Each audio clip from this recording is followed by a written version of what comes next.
El salinismo y la elección presidencial de 1988. En 1988, México vivió uno de los episodios más polémicos de su historia política. Tras décadas de hegemonía del Partido Revolucionario Institucional, el PRI, se celebró una elección presidencial marcada por tensiones internas, por crisis económicas y por una oposición que por primera vez amenazaba de manera real al candidato oficial. El resultado fue una ola de acusaciones de fraude, de reformas político-electorales y el inicio de un sexenio que puso en marcha un ambicioso proyecto de liberación económica conocido como el salinismo.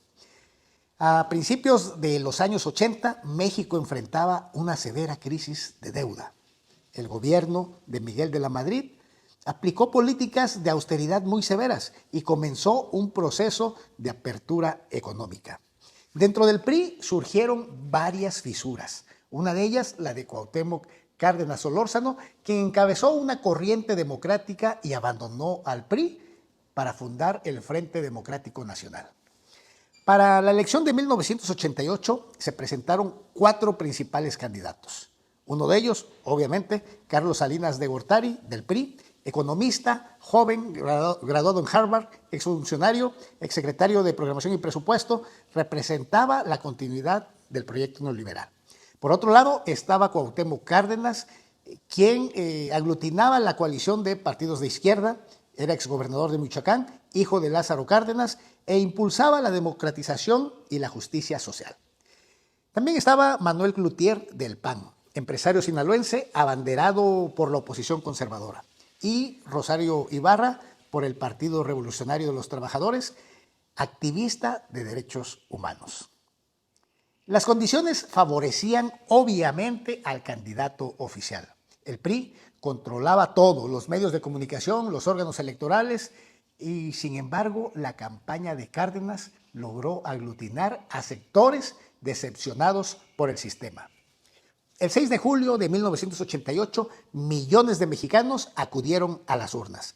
Las primeras actas que llegaban en el conteo oficial daban la ventaja a Cuauhtémoc Cárdenas. Pero en la noche, Manuel Bartlett, titular en ese momento de la Secretaría de Gobernación, anunció que el sistema de cómputo había sufrido fallas durante varias horas y se interrumpió la recepción de resultados. Cuando el conteo se reanudó, el triunfo se declaró a favor de Carlos Salinas de Gortari por más del 51% de los votos, mientras que Cárdenas obtuvo el 31%. La frase "se cayó el sistema" se volvió un sinónimo de fraude. La oposición denunció manipulación de cifras y la quema de boletas electorales. Incluso Rosario Ibarra reconoció que la mayoría de los votos le favorecían a Cárdenas. Manuel Cloutier, por su lado, afirmó que desconocía quién había ganado, pero que no había sido él, mucho menos Salinas.